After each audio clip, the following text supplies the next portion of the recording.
હમણાં જ રીમા રિક્ષામાંથી નીચે ઉતરી હતી. ત્યાં જ તેણે જોયું કે ઘરની બહાર કેટલાક લોકો ઊભા હતા.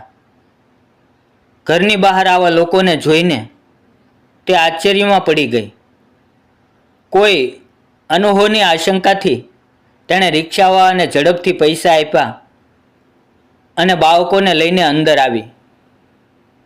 જેવી રીમા ઘરમાં પ્રવેશી કે તરત જ નણંદ નેહા અને પતિ અમિતના ચહેરા જોઈને તે હેબતાઈ ગઈ. તેમના ચહેરા પર ગુસ્સો સ્પષ્ટ દેખાતો હતો. આસપાસના લોકો પણ આશ્ચર્ય સાથે તેની તરફ જોઈ રહ્યા હતા. આખરે શું બન્યું તેને કંઈ સમજાતું નહોતું. સાસુમાં નિર્મલાજી પણ ક્યાંય દેખાતા નહોતા. તે કંઈ પૂછે તે પહેલાં જ અચાનક નણંદ નેહાએ તેને કહેવા માંડ્યું, વાહ ભાભી, ફરી ફરીને આવી ગયા. તમને તો માયકે જવાની તાલાવેલી હતી ને. એ પણ ન વિચાર્યું કે એક વૃદ્ધ સાસુને એકલી કેવી રીતે છોડીને જઈ રહ્યા છો. જ્યારે મેં તને માયકે જવાની મનાઈ કરી ત્યારે તું માયકે કેમ ગઈ? મારી મમ્મીની તબિયત કરતાં તારું માયકું વધારે મહત્વનું છે. જો આટલો જ શોખ હતો તો ત્યાં જ રહી જાત, પાછી કેમ આવી? પતિ અમિત પણ કંઈ ઓછો નહોતો. તેણે પણ ગુસ્સામાં કહ્યું, અરે સારું થયું કે હું મમ્મીને મળવા આવી ગઈ. અહીં આવીને જોયું તો મમ્મી બેહોશ પડી હતી. કોઈક પ્રકારે પાડોશીઓની મદદથી બારણું ખોલાવ્યું. સાચી વાત છે, વહુ ક્યારેય સાસુની સગી થઈ છે? આજે તમારી હરકતને કારણે જો મારી મમ્મીને કંઈ થઈ જાત તો યાદ રાખજો, હું તમને છોડત નહીં, નેહાએ કહ્યું. અચાનક સાસુમાની હાલત સાંભળીને રીમા તેમના રૂમ તરફ દોડી. મમ્મીજીને શું થયું? જ્યારે હું અહીંથી ગઈ ત્યારે તો તેઓ બિલકુલ સારા હતા. લ્યો, હવે એવું દેખાડે છે જાણે અમારી મમ્મીની ખૂબ ચિંતા છે. દૂર રહો તેમનાથી. તમે તમારી માતાની પાસે જતા રહો, જેને મળવા માટે તમે આટલા બેચેન હતા. કે પાછો સાસુ એકલી છે તેનું પણ ધ્યાન ન રહ્યું. અમિત રીમાને બહારની તરફ ધક્કો મારતા બોલ્યો, અરે પણ મને તો જોવા દો કે મમ્મીજીને શું થયું છે, તેમની તબિયત કેવી છે. રીમાએ અમિતને કહ્યું, અમે જાતે સંભાળી લઈશું અમારી મમ્મીને, તારી કોઈ જરૂર નથી. જો આટલું જ ધ્યાન હોત તો પહેલાં જ ન જાત. હવે દેખાવ કેમ કરી રહી છો? અમિત ગુસ્સામાં બોલ્યો. આખરે તો તે તારું ત્રિયા ચરિત્ર બતાવી જ દીધું. સારું બનવાનું ઢોંગ કરતી હતી, દેખાડતી હતી એવું હતું કે તારાથી સારી સેવા કરનારી કોઈ વહુ જ નથી. એવી સેવા કરી છે તારી સાસુની કે તે સીધા પથારીમાં પહોંચાડી દીધા. નેહા વચ્ચે જ બોલી પડી. ત્યાં જ પાડોશમાં રહેતી સક્સેના આંટીજી, જેઓ નિર્મલાજીની સારી મિત્ર હતી, તે બોલી ઉઠ્યા, બેટા તમે શું કરી રહ્યા છો? ઓછામાં ઓછું તેને ધક્કો તો ન મારો અને મમ્મીને મળવા તો દો. કોને મળવા દઈએ આંટી? તમે જોયું નથી કે મમ્મીની શી હાલત થઈ છે?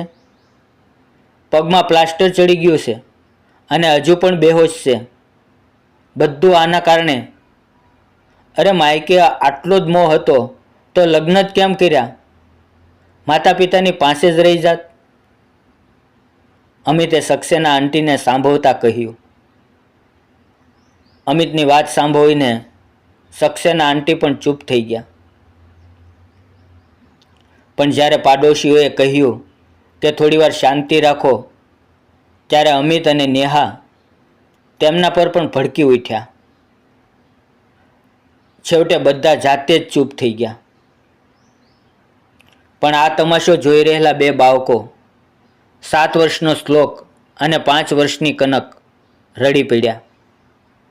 તેમને રડતા જોઈને રીમા બંનેને સાથે લઈને પોતાના રૂમ તરફ જવા લાગી. ત્યાં જ નેહાએ કહ્યું, ક્યાં જઈ રહ્યા છો? તમને ભાઈએ કહ્યું ને કે અહીંથી નીકળી જાઓ. નહીં જાઉં હું અહીંથી. આ ઘર મારું પણ છે. આ ઘરમાંથી મને તમે તો શું તમારો ભાઈ પણ નીકળી શકે નહીં. મેં આ ઘરમાં મારી જિંદગીના 10 વર્ષ આપ્યા છે. અને તમે બંને સારી રીતે જાણો છો કે મેં ક્યારેય કોઈ વસ્તુની કમી રાખી નથી. તમારા બંને કરતાં વધારે મમ્મીજીની સેવા મેં જ કરી છે. પણ એક ભૂલ શું થઈ ગઈ, મારા આટલા વર્ષના કાર્ય પર પાણી ફરી ગયું. અને તે પણ એવી ભૂલ જે મારી છે જ નહીં. મમ્મીને હોશમાં આવવા દો, ત્યાર પછી જ મારી સાથે વાત કરજો. રીમા એકદમ મજબૂત બનીને બોલી. આ જોઈને નેહા ચૂપ થઈ ગઈ. જ્યારે અમિત ત્યાં સોફા પર માથું પકડીને બેસી ગયો. એક એક કરીને પાડોશીઓ ધીરે ધીરે ત્યાંથી નીકળી ગયા. રીમાના અમિત સાથે લગ્નને 10 વર્ષ થઈ ગયા હતા. અને આ 10 વર્ષમાં તેણે ક્યારેય પોતાના તરફથી કોઈ કમી છોડી નહોતી. નણંદ નેહાના લગ્ન તેના લગ્નના 1 વર્ષ પછી જ થયા હતા. પણ પોતે પોતાના સસુરાલમાં પરેશાન હતી. તેથી તેને લાગતું હતું કે ભાભી તો અહીંયા આરામથી રહે છે અને હું ત્યાં સાસરિયામાં ઘસાઈ રહી છું. પરંતુ સાસુ નિર્મલાજી રીમાને ખૂબ માનતા હતા. કારણ કે રીમાએ ક્યારેય પોતાની જવાબદારીથી મોં ફેરવ્યું નહોતું. કેટલાક દિવસથી રીમાની મમ્મીની તબિયત ખરાબ હતી. તેથી તેઓ વારંવાર દીકરીને મળવા આવવા માટેનું કહેતા હતા. પણ પાછળ નિર્મલાજી ઘરે એકલા રહી જશે એ વિચારીને અમિત તેને જવા દેતો નહોતો.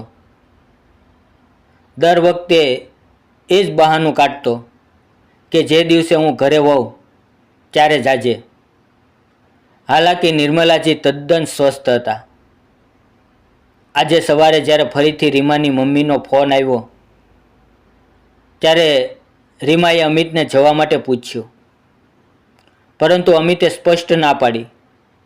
ત્યારે નિર્મલાજીએ કહ્યું, હું કોઈ બીમાર નથી કે મારું ધ્યાન રાખી ન શકું. 2-3 કલાકમાં મમ્મીને મળીને આવી જશે. તો શું બગડી જશે? જવા દે તેને. વ્યર્થ મારા નામે તેને રોકવાની જરૂર નથી. નિર્મલાજીના દાટવાથી અમિત કંઈ બોલ્યો નહીં. પણ તેણે હા પણ ન પાડી.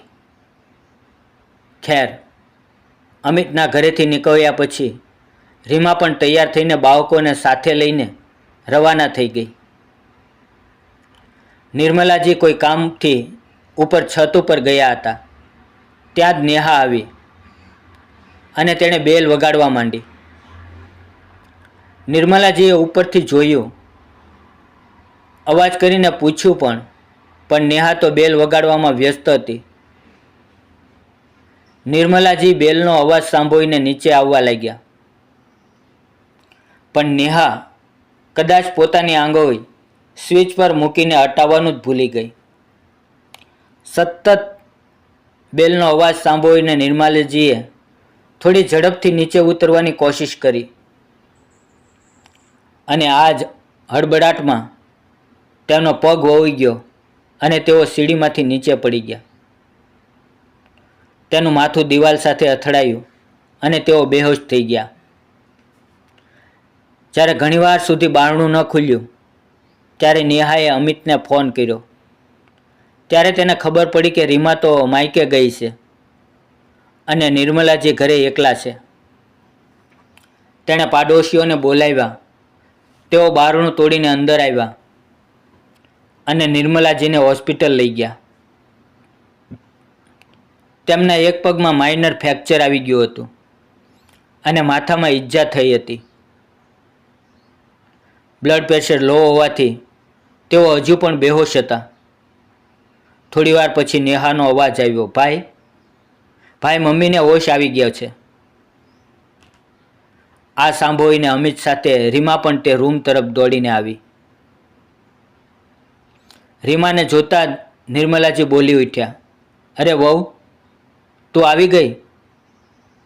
રીમા કંઈ કહે તે પહેલાં જ નેહાએ કહી દીધું, મમ્મી, તમને હજુ પણ વહુ જ દેખાય છે, જેના કારણે આ બધું થયું, અને તમારી સેવા કરનારા દીકરા દીકરી દેખાતા નથી? તેની વાત સાંભળી અને રીમાનો ચહેરો જોઈને નિર્મલાજીને સમજાઈ ગયું કે તેમની આ ઈજાને કારણે રીમાને ઘણું સાંભળવું પડ્યું છે. તેમણે રીમાની તરફ જોઈને કહ્યું, વહુ, મારી પાસે જ બેસી જા, જેથી મને થોડી તસલ્લી મળે. મમ્મી, અમે તો બેઠા છીએ ને, આને બેસાડવાની શી જરૂર છે? અમિતે ગુસ્સામાં રીમાને ઘૂરતા કહ્યું, મમ્મી, તમારે કંઈક ખાઈને દવા લેવાની છે. ભાભી તમારી પાસે બેસશે તો તમારા માટે હળવા ફૂલકા જે પણ ખાવાનું બનાવવાનું હોય તે કોણ બનાવશે? તેથી આને જવા દો. નેહા પણ વચ્ચે જ બોલી, કેમ? તું કેમ ન બનાવી શકે? હમણાં તો તું મારી સેવા કરવાની વાત કરી રહી હતી, નિર્મલાજીએ કહ્યું. તો નેહા ચૂપ થઈ ગઈ. પણ ભાભીની રસોઈ તો ભાભી જ જાણે ને. મને શું ખબર કે કયો સામાન ક્યાં રાખ્યો છે? હું ક્યાં શોધતી ફરું? તો એક કામ કર, અમિતને લઈ જા, તે બતાવી દેશે, અને જે પ્રકારનું ખાવાનું હું ખાઉં છું એવું જ બનાવજે. મમ્મી, મને શું ખબર કે ઘરમાં કયો સામાન ક્યાં છે, અને તું કેવું ખાવાનું ખાય છે? અચાનક અમિત બોલ્યો, જ્યારે તને એ નથી ખબર કે તારા જ ઘરમાં કયો સામાન ક્યાં રાખેલો છે, તારી મમ્મી કેવું ખાવાનું ખાય છે, જ્યારે તમે બંને સગા દીકરા દીકરી હોવા છતાં મારી સેવા ન કરી શકો, તો તમે લોકો વહુ પર ક્યાં મોએ આરોપ લગાવી રહ્યા છો?